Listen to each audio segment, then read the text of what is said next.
Hello and welcome once again to Talking Pictures Podcast. I'm your host David and joined with me as always my co-host Brian. Brian, how are you today? What's a fear you have? Oh, I never ever reveal my fears. I don't know why you would ask me that, but what's your fear? Putting petrol in a diesel tank. That you're going to make that mistake, that you're just going to not pay attention one day and... Yeah, particularly in the not paying attention part, that I would... That the fact that I need to look at the black and then I need to read it and then I need to look up and then I need to look at my car and I need to see that it says diesel. That's what I need. I don't have that fear, but I have the fear of, when you go to like an Apple Green and they have diesel and then they've got premium diesel and it's the only difference is that it's a little bit more expensive. I always feel that I'm going to pick that one up and put it in the car. I'm like, fuck. But other than that, but it's premium. It's premium. I got a Magnum. Before we get things going, I want to remind everyone, if this is your first time here, welcome.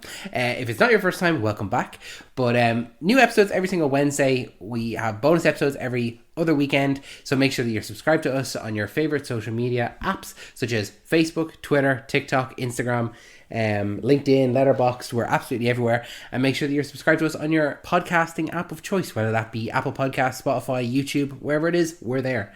Well done, David. Thanks, man. It's actually really tough to remember that every single time. I'm so privileged. Well, I think you should be privileged that I don't muck it up every time. Because you do a fantastic job. Hey, David, I pat you in the back myself, but you do that. We're on the other side of the room. Have you got a trailer of the week for us before we kick into today's special episode? I sure do. Fire away. I think we've gone past the era now where we no longer call him the Twilight Boy. Twilight Boy? Hey, honey, I hear they're gonna get the Twilight Boy. They're gonna play the Batman. I'd love it if this was an actual conversation you overheard. The Twilight Boy gonna play the Batman? I can only assume we're talking about Mickey 17. Yes, because if you're not convinced after him playing Batman and every other indie movie he's done, maybe you can watch Mickey 17 where Robert Pattinson is essentially playing a guy who signs himself up to be disposed and cloned on a recurrent basis for a series of experiments. And rather than making this come across as a daunting, dull, yet another rehash of a dire science fiction, let's put a comedic satire spin on it. Because that's what I got from the trailer. If you watch that initial teaser trailer where he is in the tube, yeah, and he wakes up and it's all serious and it's heavy music. That's the way you described it at first. That's what I thought this film was going to be. Watching that trailer, I'm like, oh, I got this completely wrong. This looks like it's going to be a lot of fun. It's directed by Bong Joon-ho, who obviously did Parasite. This is his first film after Parasite. Yeah, we both love Parasite. And if you watch this without watching Parasite, because this has English as its leading speaking language, you don't deserve to watch this. You don't deserve to. Watch Parasite in Korean subtitles. Yep, Korean language, English subtitles. Do yourself that favor. We're not forcing. We're not forcing you to learn Korean. Then watch Parasite. Yeah. Then you go watch this film. Yeah, that's your homework. So that'll be February. Yeah, January? it was supposed to be coming out this year. Yeah, it was, and it got pushed. Don't know why, but well, I'm gonna take the effects part. Yeah, effects heavy. Looks very effects heavy, more than I thought so. So, yeah, it looks good. I forget the rest of the cast beyond Naomi Aki. Is it Aki? Yeah. She played female lead. Yeah. But it's all Robert Pattinson. Isn't it strange that he played Batman?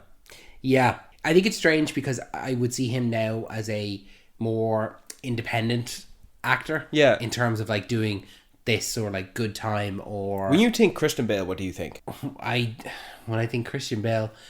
Well, obviously, this obviously isn't going to work because you would have said Batman. No, I think body transformation. Oh, okay. I think that's fair. When I think of Christian Bale, I'm like, okay, what role is he in and what has he done to himself to fit this? Okay. Well, then I think it's a great choice that he's played Batman because you're not going to immediately think of him as Batman, which is great. But yeah, Mickey 17, good trailer. David, what are we here today to talk about? Not doing a release this week. We're doing something that... we occasionally do. We occasionally do a bit of a spotlight. Yeah, we did a spotlight on Man of Steel earlier this year. We did, yeah, that's true. We have another one coming up that was your pick. So it was like, okay, I'm going to do a pick then as well if we match it, because we did School of Rock and Mad Max last year. Yeah. So this is my pick for a spotlight. This is Last Action Hero. Your one is to come. We won't say what it is just yet, but it's going to be around Halloween time. Yeah, you have to stay subscribed and keep paying us. It's free. This is free. No one's paying us. Don't tell them that, David. So yeah, Last Action Hero, which is a film from 1993, starring Arnold Schwarzenegger. I believe this is after Terminator 2 and before True Lies. You would be correct. You would be correct. Terminator was 1991 and True Lies was 1994. So right in between the two. This was a film that I have seen a lot. I would have watched this when I was a kid. But you hadn't seen this at all. No. You knew the basic premise. I knew the basic premise, and that's only because I asked you to ask me. I do that a lot. I get you to ask me a question because I get you to ask me it. But yeah, I of course never seen a trailer. I might have seen a poster. I knew of it. It's of a specific era and genre. I knew it was Schwarzenegger. I thought maybe the child actor would have been of note. But no, don't let me ramble and waffle on this, David. You tell me. No, well, I'm excited to hear what you thought about it. So it's obviously a film that it starts out and it is very, very, very cheesy. I watched this with Laura and we were watching it, and it starts off and Jack Slater, Arnold Schwarzenegger, when he's going into the school, and he kicks the guy in the nuts and he's like, you want 2 acres, and then kicks him. And Laura turned to me and she like literally raised her eyebrows and she's like, is this the kind of movie that... And I was like, just keep watching, okay?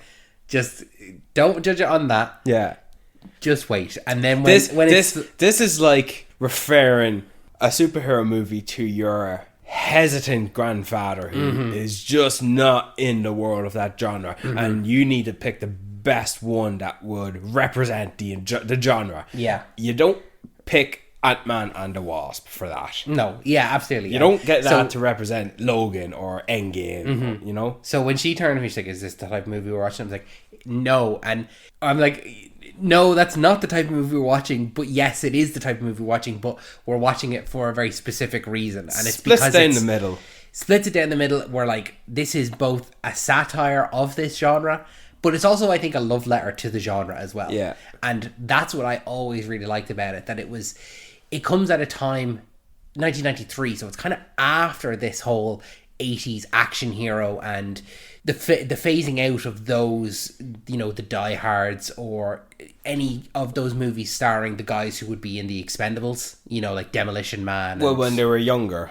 When they were younger, yeah, like Rambo and the original Terminator, Commando and Predator and all that kind of stuff. So I think that it comes after all those films, and so it both satirizes and is a love letter. I think it does it perfectly of both, where it's able to point and laugh and go, isn't this ridiculous? Yeah. But then also tells a really compelling story throughout the movie in both the real world and in the fictional world. Yeah, because I like the jokes that were sprinkled throughout. Like, I did notes, David. Good. Okay, brilliant. I thought the gags and the jokes of the action genre and in the real life. I don't know if that's real life with me and you or real life in the movie. Yeah. But I thought they're all good. Most specifically, the Sylvester Stallone as Terminator. Yeah. But that's in the movie, that Arnold Schwarzenegger's character, because he is a character in his movie. Therefore, he is not Arnold Schwarzenegger, the actor. They've never heard of him. Yeah. Yeah. And like that, every time then that he refers to Arnold Schwarzenegger, he gets the name wrong. He's like, "Hi, I'm Arnold Niebersanger." You know, he can't get the name right. He just it doesn't. Do you want to know another example to help better understand someone who's not following? Remember in Endgame, you probably don't. Not you specifically, but Tony Stark goes up to Thor and he refers to him as The Big Lebowski. Yeah. So The Big Lebowski exists within Avengers Endgame, but Jeff Bridges did not play him because Jeff Bridges played Ironmonger. Obadiah Stane. Yeah. So if the Big Lebowski is a movie in the Avengers Endgame, which it is, it's played by a different actor. Yeah. So that's just it.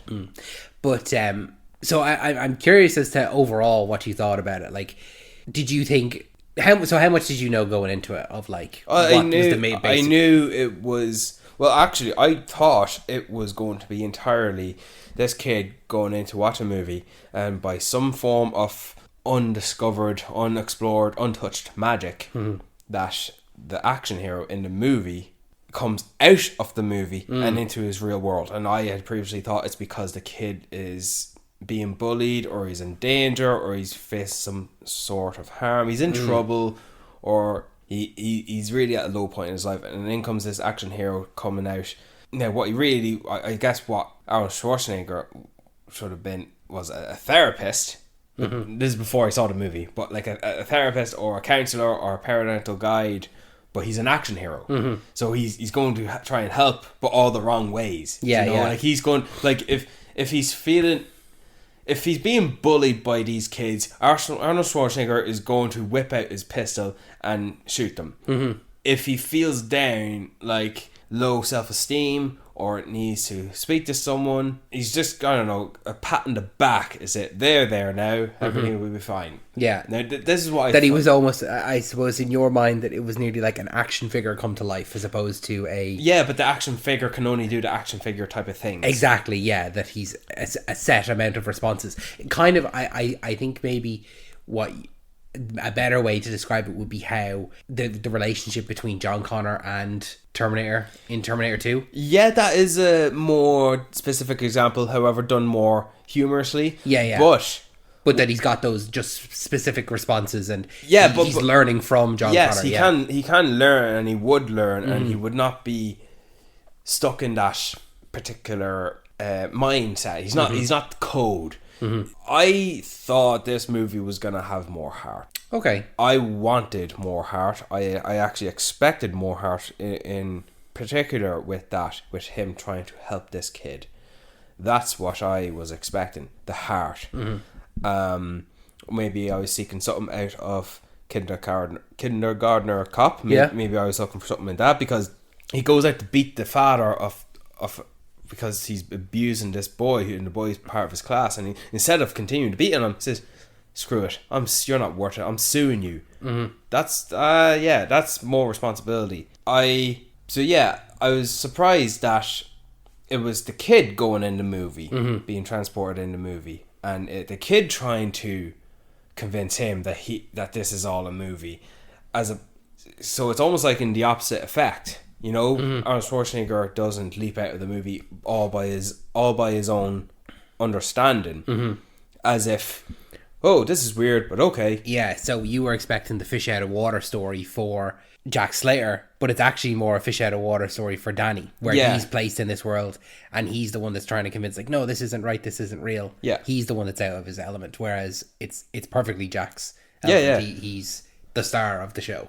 I don't think I've said it, but I actually didn't like it. Oh, did you not? No. Oh no, Brian, I was actually afraid of this. That's why. Oh no. Okay. Because the rest of my notes are not really positive. Okay. This hurts. Hey, man. We can't like everything, but we can't like anything. But I hate it when we keep things secret from each other. I hate when. See, this is the thing. A lot of the time we go and see films together, and we both kind of know where we're sitting. Yeah. And then sometimes we don't see films together, but we both know roughly where it is. But because this is one where it's a spotlight and it's not something we've just seen, and this hurts. But I'm ready to. This will hopefully make for a good, lively conversation and debate. I think, but it hurts that you didn't like this. I thought you would actually really like this, but go ahead. I think the absence of the heart that I thought was lacking, that was just noticeable, and I don't think that's because I was expecting it. I think that's because that what should have been needed. I think that was like and you know, I don't hope me reading out my notes isn't just gonna come across as like all over the place, but let me go through one paragraph at a time, and hopefully it feels somewhat natural. But when it comes to movies about children who go on otherworldly adventures, such as being shrunk and transported into a tiny world in the back garden, or of otherworldly adventure of time traveling, or going to an alternate universe, or going on an adventure in space, I'd suspend my disbelief and avoid questioning the existence of this otherworldly adventure, and accept it as a natural fact. So, Zathura, or Honey, I Shrunk the Kids, or even Arthur and the Invisibles, or something else that you might think. But I just thought that being transported into a man-made medium such as the world of an action movie and accept the facts as presented in this movie, specifically live action in that particular medium as opposed to animation, it just didn't work for me. Oh, that's so hard to hear, because I think that those comparisons you've made to the other films, where you're able to accept the world, I think that this film perfectly fits into that genre, because the world that he then inhabits fits that criteria of that it's otherworldly and certain things are just normal there that aren't normal in our real world. And I get that, and I thought some of those things worked well, such as, well, there's just Whiskers, the animated woman groping talking cat voiced by Danny DeVito, who does disappear behind a crowd of cops towards the end, because that's how it makes it easier on the animators. In fairness to that, that is the satire of it all. What I'm referring to is, say, when Danny's watching it at the start, he hasn't entered it yet, and the explosion of the house, and he says he says like, oh, minor flesh wound, the two cops are dead though. That the world, because he's the main character, things don't affect him in the same way, and then like that the solution to him being shot is taken back, and the doctor, a doctor just shows up, because that's what's necessary to the plot. They need a doctor because the script says it. So there's a doctor there in a full lab coat and a stethoscope, and he's like, "Oh, this is just a flesh wound." It's like, yeah, because the main character doesn't die, or that he's got a bulletproof vest, even though he's not ever seen wearing a bulletproof vest or putting it on. And Danny even says, like, where are all the regular women? He's able to poke able to poke holes in the logic of the world, but because those are just facts of this world, it's completely normal, and so that's why he finds it so difficult to convince him that it's a film, an action genre film. And now there are scenes like that with the animated talking cat, where it is, they push it, they are satirizing it, a satire pushing something that worked for me, because I thought the actor was good, was their chief police, the chief. Like when he's giving off the rant and he's like, you literally can't, and then you cut to him and steam coming out of his ears. You come in and the windows are already broken, he's shouting so much. I thought that the world that they inhabit would fit what you're looking for there, with a normal character brought into this exaggerated world. I thought that the way they presented the whole world fit that well. Like they followed their own logic. And even when Danny's going down the hill and he's like playing chicken and he's like, I'm the hero, I'm the good guy in this story. And then he's like, I'm the comedic sidekick. This won't work, I'm the comedic sidekick. And then he has to go, he turns off. Okay, so I do get that, and those are strong points. They are. What I have an issue with is that real life people made this movie. It's an example is that fact that Arnold Schwarzenegger does show up as himself in the end, and so there are producers and directors and actors and executives making these projects, and that of this action movie that the character Jack Slater is in. So the fact that these are man-made things, that they exist in a film reel or in life on a hardware system, that somehow magic from Houdini it manipulates this project and just creates life. Life's so well existing with free will that these characters in the movie, as explored when the kid is in it, they go about their lives. So Arnold Schwarzenegger has his moment where he's upset about the death of his son. He goes to visit his daughter, and he's all happy as a father would be. But while I'm just on, I'll not keep waffling because I do have points for those later. But I just thought that you're making this so because it's what you want, and you were trying to accommodate by what they were doing in those points you made, which I acknowledge, but I just don't feel like it worked for me. And another thing I want to say in terms of a movie that has a boy visit a venue and is guided by a wise man to be transported to another world in a medium, and that's the Page Master. I've not seen it. You have not seen it? No. Kevin McAllister goes to a library. Kevin McAllister, as in Macaulay Culkin. Yeah. Okay. He goes to a library and he meets Doc Brown, and he Okay. because Christopher Lloyd. Yeah.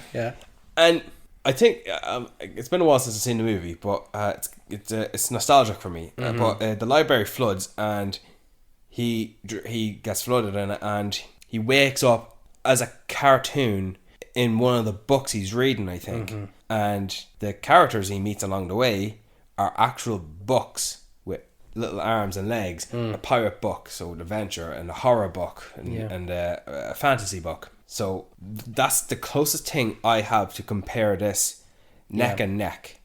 However, that Page Master movie, guilty pleasure. Because I don't think it's good. No, scratch that. It's not received well. But it's a guilty pleasure for you. Yeah. So if I had watched this movie, maybe I would feel what you felt growing up. I didn't. But I can understand where you're coming from in terms of that, because the world that they're entering is man-made. It's not just a naturally occurring thing. Yeah, it's not an existing world with these biological creatures exist, or it's not something that exists in the far depths of space that could actually happen. This is man-made stuff right here.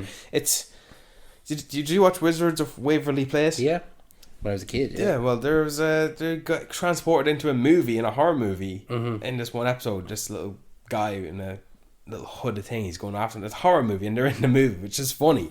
But that's not to be taken seriously. And maybe this shouldn't be taken seriously as well, but I guess it just still didn't work for me. And I can understand where you're coming from, but I think that it fits the criteria of what you're looking for, but I can see why you didn't accept that, so I can understand. We won't dwell on it. And just on the fact with his daughter, who he's happy to see, she's definitely clearly an undercover special ops agent, because her father treats her like a girlfriend. He treats her like a friends with benefits, and she's very much sexually objectified. Now, you're going to say this is part of the genre. Yeah. But no. Maybe the sexual objectification part, not that that's a good thing. I'd prefer not to have that, but because of the cause of the genre, it's acceptable here. But he treats her like a girlfriend. Like, waves her in the air. Like, she's not a child. She's a fully grown woman. I just thought, really? Did Harvey Weinstein work on this or something like that? Like, come on. And there's just one jump cut that just is so obviously. Now I'm nitpicking, but this, like, I actually stopped, fast forwarded 15 seconds to double check this, so it wasn't a glitch. But he's jumping off a building onto a glass floor, and I think it was an elevator, or the roof of an elevator. Yeah, there's a vivid clear jump cut of the glass pre-landing to a cracked glass when he does land. So I think when you get into that kind of stuff, I think you're nitpicking. Yeah, but the only reason I'm mentioning that is because I actually rewinded it to, wait, did I actually just see that? Now, I've admitted that's a nitpick. Yeah. That I've admitted that. But this can't be a nitpick. When he's carrying the corpse, I think it's funny that he mistakenly refers to it as a corpse when after he just says it's alive and he's trying to trick everyone. But dude, that is a stuffed foam mannequin. Let's just look at the legs and that guy and that thing, and like, I'm not even mentioning how he knocked the doctor out, because that's a gag. I can accept that. It's funny, but I just kept on looking at that like that's feathers in there. But I think I think, and if they want to hit home that, well, that is what it really is because it's not really a person, well, then I didn't feel like they established that. That feels like something that I have to be filled in on myself, that I have to do homework, and that's not something as an audience member me has to do. I think that, funnily enough, I will go back to, with that criticism, I will go back to the animated cat. I would use that as an example, that because the world is so fantastical, those things don't stand out as odd, to the characters within. Yeah. That, you know, Danny comes in and he says... I see where you're coming from. That Danny comes in and he says, like, look, that's an animated cat over there. Yeah. And then Jack turns around and he says, yeah, well, I'd hope he's only suspended for a month. You know, that's completely normal. Yeah. So in this world that they've created, the corpse, if you pick up a corpse, it probably does look like a mannequin. Okay, but you're saying probably. You know, I feel like it being just a soft foam, like that thing does not have an ass. It's just from the waist down. It's a pillow. That feels like a result of poor set pieces, poor set design, or set props. Do you know? Like that's a fault on the set department or the props department. You know, whereas the animated cat, the animation would have to be bad on that cat for me to have the same argument, but I don't have the same argument for that. The cat just shows up as a joke every now and then. But even they have I don't know, when Jack is getting fired and there's kind of the whole LAPD goes quiet and everyone watches him. Yeah. There's a gag where the guy who's calling out the partners, like he does it as well, like earlier on he says like the rabbi, like that a rabbi is a part of the police force. But he also at one point, it's right before he stops talking and he goes like, Simmons, you're partnered with a 3D rendering of a black and white Humphrey Bogart. And you can see it there, a guy standing in black and white makeup, you know, that Humphrey Bogart is in this. So I think that the world with those things like establishes that there is so much wrong with it, but because of the world that we're in, to us it's wrong, to us it's like that doesn't fit. Something like that. Like realistically, your man, the corpse, when he's in the thing, he also has a tie with a flashing red button. I don't know if you noticed that. When Arnold Schwarzenegger comes over to listen, he's like, it's a bomb. Or like, you know, he's alive. That he's alive. He's going over to listen to the bomb. He's got a flashing red light on his tie, and it's like, so you're telling me that if you walked up to this and you saw that, you wouldn't think there was something wrong? You know, I think that the world of the film is established that these things are not quite as they seem, or they seem silly. Now, if they had done some I'm trying to place these things that I'm criticising and you're trying to justify. I think you're criticising it as in terms of the actual film itself, and the way I'm trying to justify it as in the fake film within the film. You see, I'm slow now. You need to bear with me. So the way you're criticising it is as an actual film, the film that we are watching, as in John McTiernan directed. Is that what you're talking about? Okay. See, but now just stop you there because I need to hit home this. That John McTiernan directed this, mistake on the foam mannequin and mistake on the jump cut and the glass elevator. But the Bogart and the animated cat, those are separate things. Those are within the realm of the movie, within the movie. But I'm trying to use those as a way to defend the other two. That I'm using you're criticizing the film as a whole, the one we're watching. Yeah. But what I'm defending is that those mistakes of the film that we're watching, or what, you know, air quotes mistakes, are intentional because of the film that Danny would be watching. So I'm defending it as the film within the film. Yeah. But you're just criticizing it, or not criticizing it, but you're discussing it as just the film that we're watching. I think that there's two layers to this, and you're only looking at it from the one layer. But no, I'm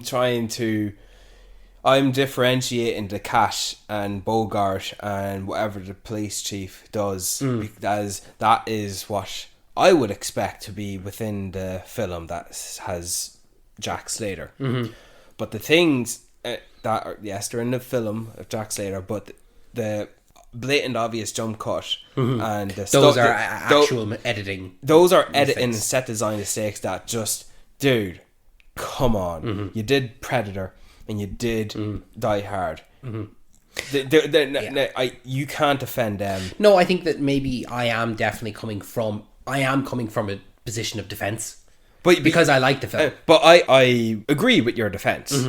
Like, I'm not going to fight you on the cat or anything of the tropes or the fantastical world. I'm not, but I can see where you're coming from. But when it comes to the blatant cut and that those are like mistakes that are like easy everything things. Wrong with you know those things. They're just it's like an awful lot of what we saw in the Expendables 4. Okay, fair enough. That's what I'm trying to say. But I acknowledge your defense, and I can identify the points. Yeah. It just didn't work for me, but That's right, yeah. But no, I'll fight you with the other two things. That's okay, yeah. Those are mistakes of John McTiernan. Those are easily fixable mistakes. They're not intentional. Yes. If anything, within the world. if anything, practical, technical, correct mistakes, whereas the rest are creative approaches, creative additions. Yes, those are separate. It takes me a minute to really clarify what. No, well, I think we were both coming at it from two different angles. Yeah, and we were arguing different things, but it's a fault on both of us. So, what do you think of Danny, the kid? I like Danny because I like we're viewing everything from his perspective. Yeah, and he is a genuine fan of. And that's the right. action And that's films. the right way you want this type of child to be. Because when you are expressing this as a love letter, I think that while it does satirize a lot of the aspects of the genre, it only satirizes it because it likes those. It's honor. It's honorary. Like, not everything is perfect, but it's not gonna. It doesn't have an agenda to attack it. No, it's not attacking it. It's not as if one of the writers hates it so much, but he needs a job, so he's just gonna force these things in there. No. What they were trying to do with Danny, in making him the character he is, all the right choices. Even to the point where he's like, "Oh, flesh wound, they'll be fine." Oh, but the cops are easily dead. Like, that's not something I would say out loud myself. No, that's a suspension of disbelief. But that's just it's part of the thing. And but even how when he's in class and he's reimagining Hamlet as Arnold Schwarzenegger, he's so into action films. He's so into Jack Slater. To the point where he's sneaking out, he's skipping school, he's sneaking out after his mom has left for work. He ends up getting robbed and still going to the screening. That was strange. That was a little strange. What I think was the only problem I'd have with Danny is how quickly he is just trying to convince Jack Slater that it's a movie, rather than embracing the fact, I'm in the movie and he should be there kind of more along for the ride and wanting to help out. Well, but he's so set on trying to convince Jack that this is a movie. But I like when there's certain things of where Jack is challenging him on it, and Danny always has a response. Like when he walks away, and he turns around and he goes, "I'll be back." You didn't know I was going to say that, did you? And he goes, "You kind of always say it. It's kind of your calling card, Or like, he said something about the daughter, and he was like, "No, this is her debut appearance," or something like that. That he has an answer for everything. I seen that's a funny joke. I actually missed that part. But I was still taken aback. Like, they're really sexualizing that girl. Like that is a fault of the era that this movie's in. But still, I just felt that Danny grows up to be T.J. Miller in Deadpool, and if that's not for any of the things he's doing to Arnie to convince him this is the movie and that he's from a real world. It's all the commentary he makes. Even to the point where he's driving, "I'm the comic relief. Oh no." I can't remember any other times where he's talking to himself or just making a remark or a comment of a situation. Even at the end in the ambulance, like, he's following script. And I really thought the kid actually just wasn't that good of an actor either. Now, if you're going to get a kid actor, the only kid actor to be in an action movie for families or for kids, that's Arnold Schwarzenegger. I think maybe you want to put in a bit of work to make sure you get the right kid who can deliver a good performance and produce some decent convincing line deliveries. And I just thought this kid was not it, and no shit, he's not in much of anything else. I just didn't think I thought this was going to be one of the kids from the Goonies or something like that. That would make more sense. Or Stand By Me, maybe. I'm not too familiar with the timelines, but I just didn't think this kid was that good at all. But TJ Miller, it just reminded me of a young TJ Miller. I am being a negative Nancy, but I did feel like this movie was too long. When we come to 50 minutes in and now they're going in the real world, I'm like, what? Yeah. It then all of a sudden changes to another. It does. I won't argue with you on this. It does feel quite long, especially when they do go into the real world. Yeah. Like, all right, okay, we've got about probably half an hour left, and I paused it, and it was like another hour, and I was like, I don't remember them spending this long in the real world.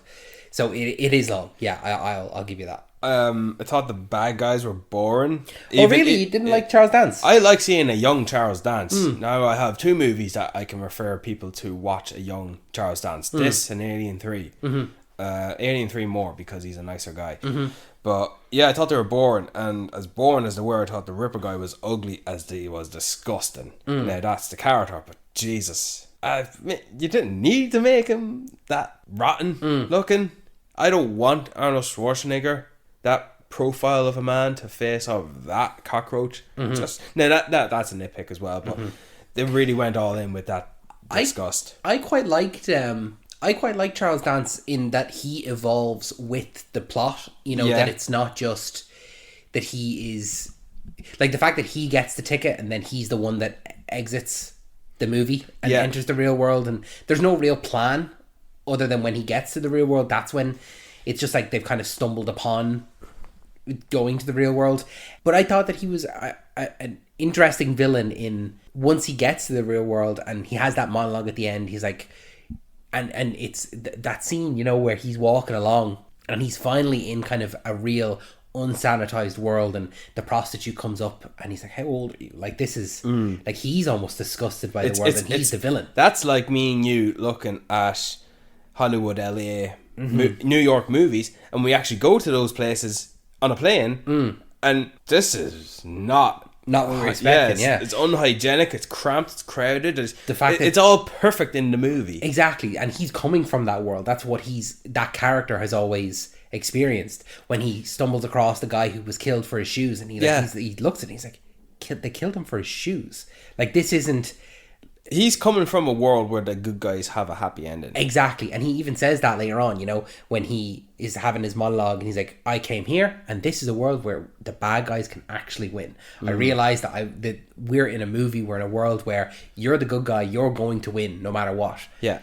This is a world where we can win, and I intend to stay here. I want to be... Oh, is that when Charles Dance listing off all these famous villainous characters? His Avengers he's going to assemble. But even that when he... I really like the scene where he goes and tests out his theory. You know, he kills a guy and then starts shouting in broad daylight, like, I've killed a man, I want to confess. Yeah. And someone else shouts out, shut up. You know, I think he's just a really good villain, and I would like to see him in... Like, he could very much, if Jack Slater was a real film, he would be a good antagonist in it, you know? I just thought it was all very surface level. It's surface level, I think, in the film, but when he gets out of the film, then...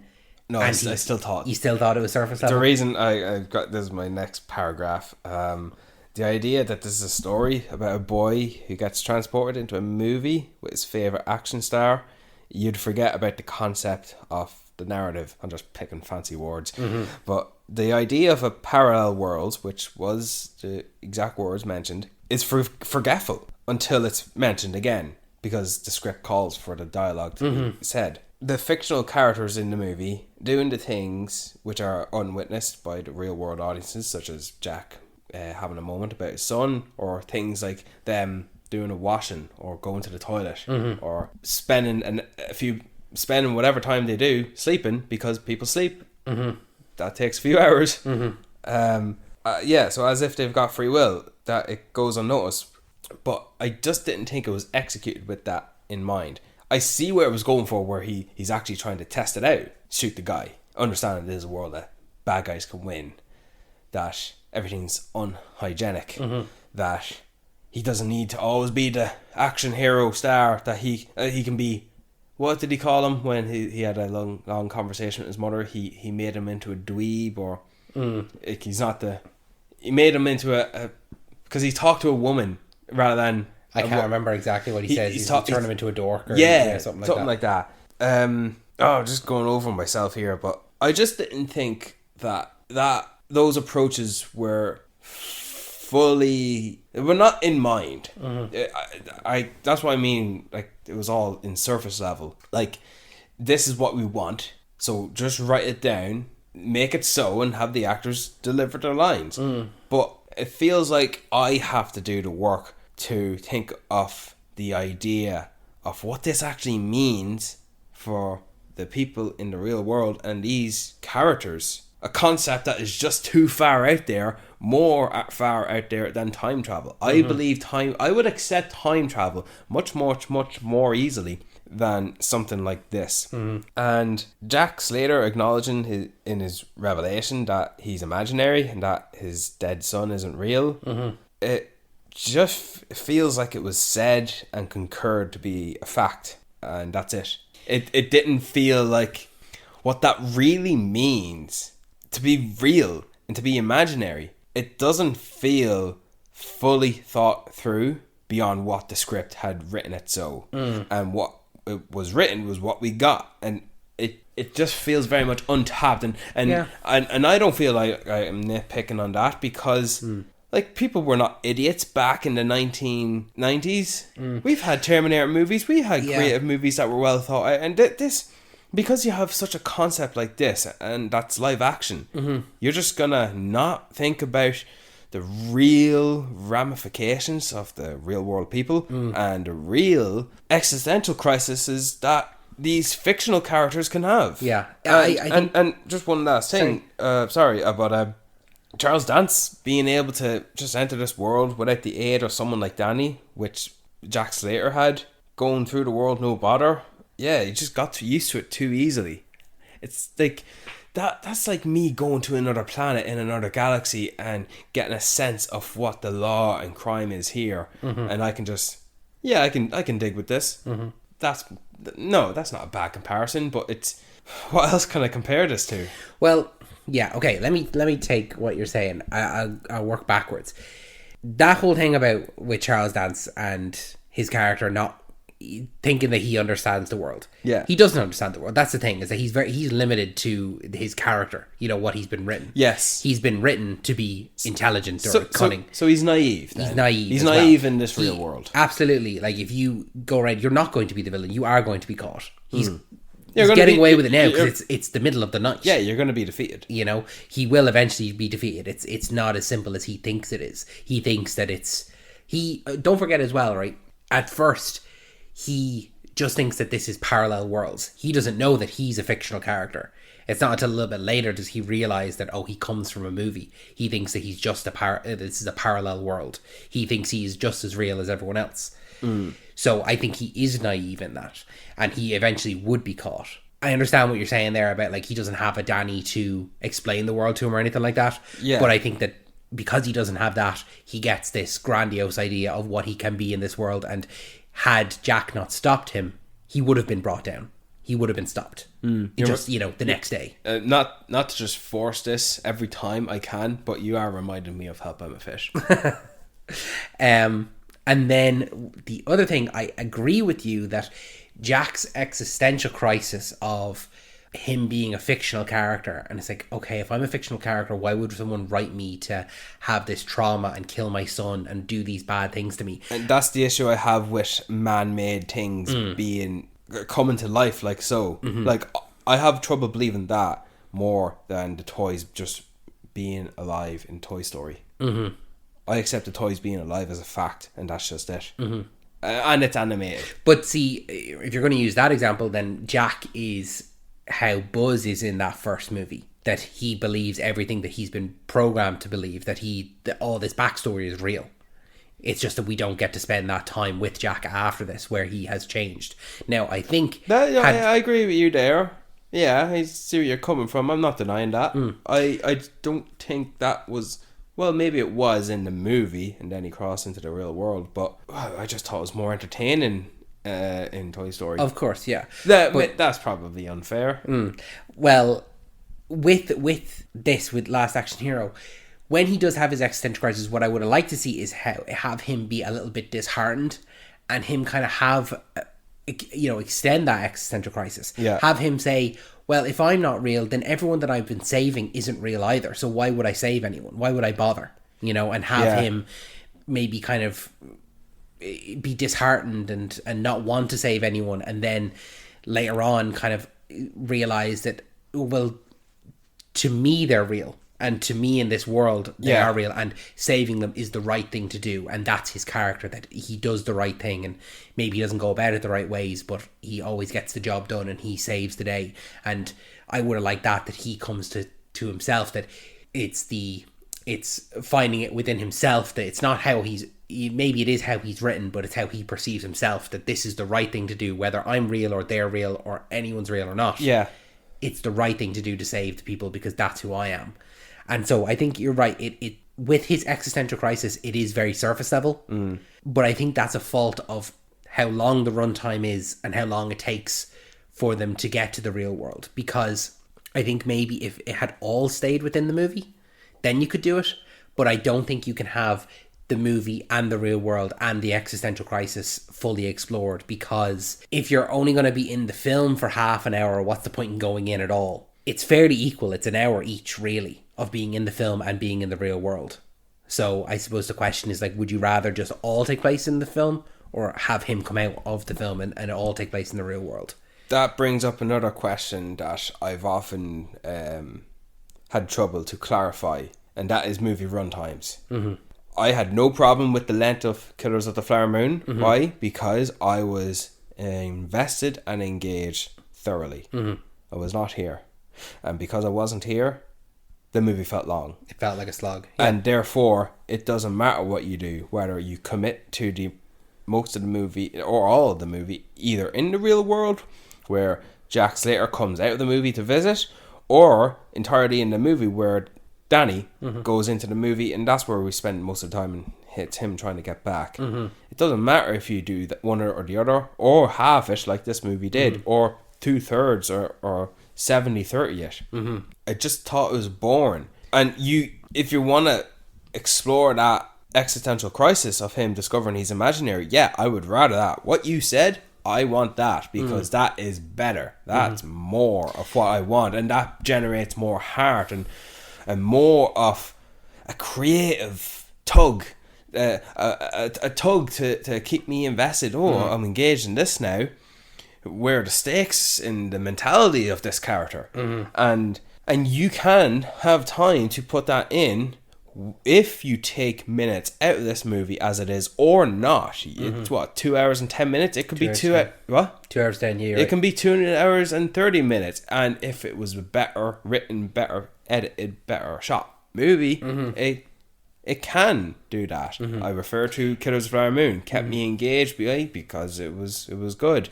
Maybe if it had stayed fully within the world of the film, Danny, or vice versa. I think I would have rather if it was fully within the film, and if Danny, rather than having him immediately like trying to convince Jack that it's a movie from the top, if he embraced it and he was like, no, I'm your new partner, and he wanted to be a part of the film, and that he's able to figure things out because of the tropes. He's able to use the tropes to their advantage. You're actually making me appreciate this now.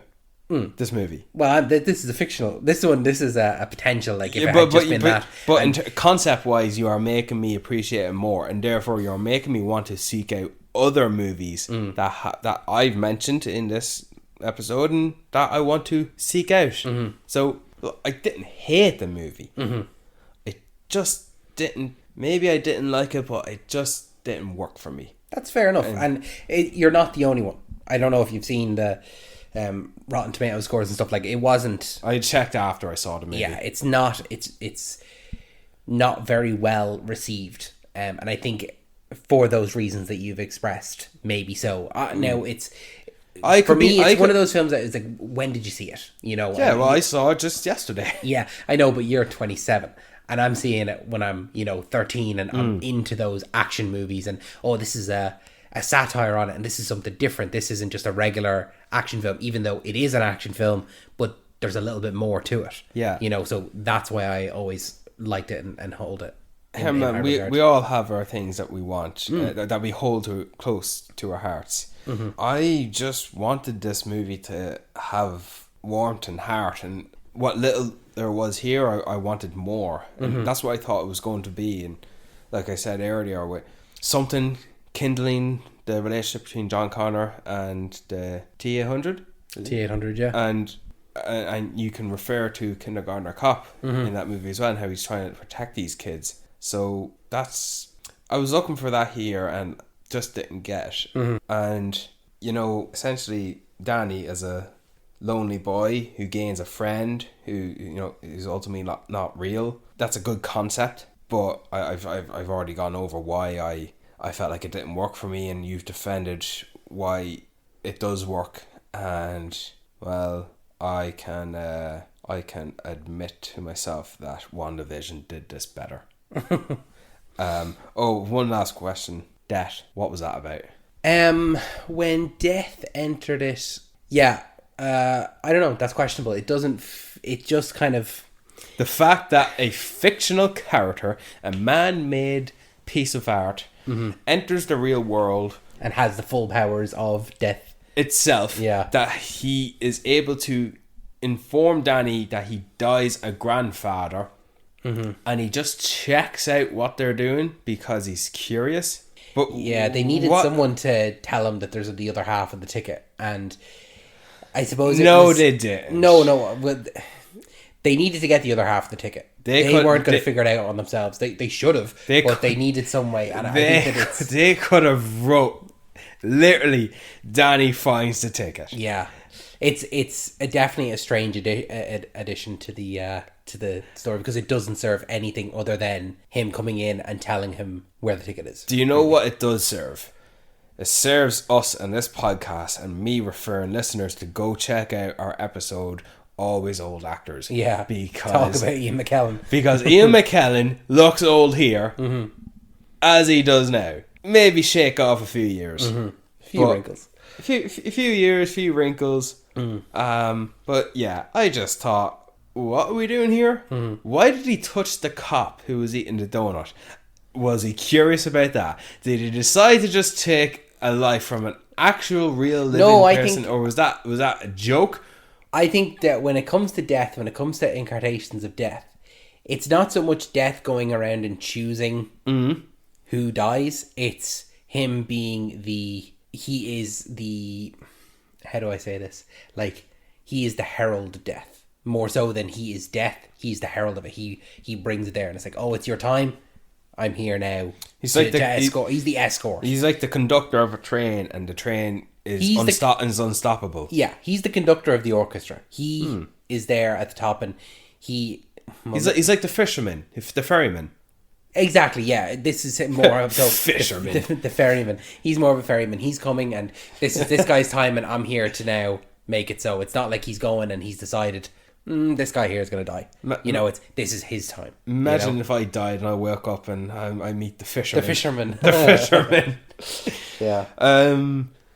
But no, David, this did make me want to watch other movies like Page Master, Help Him a Fish, Treasure Planet, and Honey, I Shrunk the Kids. Just otherworldly adventures. Yeah. Like characters out of their depth. Yeah. And 1, 2, 3 of those are mostly animation. Page Master is a hybrid. But yeah, I'm so glad we got to talk about this. I am sorry that it didn't. I know. I can't help it. Like it's just how I felt. It's just what I perceived, and not everyone's gonna like everything. That's part and parcel with every film. But like, it's not like you came in and you were fully like, yeah, no, it just didn't interest me. It was shit. Whatever. You're able to actually say why you didn't enjoy it, and that would be an insult now. Yeah. An insult to you, to me, to this podcast. No, definitely not. But no, I'm glad that I'm glad that you took the time and indulged me and got to see it, and now you can say, yeah, I've seen it, it's not for me. Yeah. I think that's important when it comes to films you don't like. Sometimes you can say, no, it's a bad movie and it's not for me, I don't enjoy it. I think you've indulged me an awful lot throughout this podcast. I think you're allowed a few more, I think. Well, for your spotlight episode now in a few weeks, I already know that I like it, so it'll be two of us talking about it. I think everything. You like Mad Max. You like what we're gonna have come out in Halloween. You like Help Him a Fish. Yeah. So you have yet to do a bad one. I'm sorry? We can do Expendables 4 if you want, and I can talk shit about that. A bad one? Yeah. Well, you've yet to pick a bad one. You keep calling it a bad one, but whatever I pick won't be bad. Yeah, I thought the same here for this, but I guess not. But have you got a recommendation before we let everyone go? I apologise to you for the Don't Expendables apologise. 4. Oh, for Expendables 4, yeah, no, I accept your apology. You didn't make the film, but yeah, that was I should rough. I should have brought myself up to speed. Yes, David, I do have a recommendation for today's episode. Thank you very much. I am going to stick on the Netflix train and recommend yet another animated beautiful series that, oh my god, watch it. Blue Eye Samurai. Never heard of it. You've never heard of it? No, not at all. Not a thing? Nope. Okay. Is it better to go into it not knowing, or? I'll tell you what's better to not know. The cast. Okay. If you do, no, when you do watch Blue Eye Samurai, avoid the cast as much as you can. I'm not saying it's the biggest standout cast or it's even a mid-tier standout cast. I'm just saying that if you don't know who's voicing some of the characters, Don't find out. it's like you're being treated with a reward. And there's particularly one character, I'll just spoil it, the villain. The villain voice, the actor who voices the villain. I think for the first 4 episodes, I couldn't figure out who it was that was voicing them. And when I accidentally learned who was voicing the lead character, okay, well, I'm halfway through. I'll reward myself so I know it's this actor's voice to this character. And when I learned who was doing the villain, there are times where I could see, yeah, I get that, I can see it.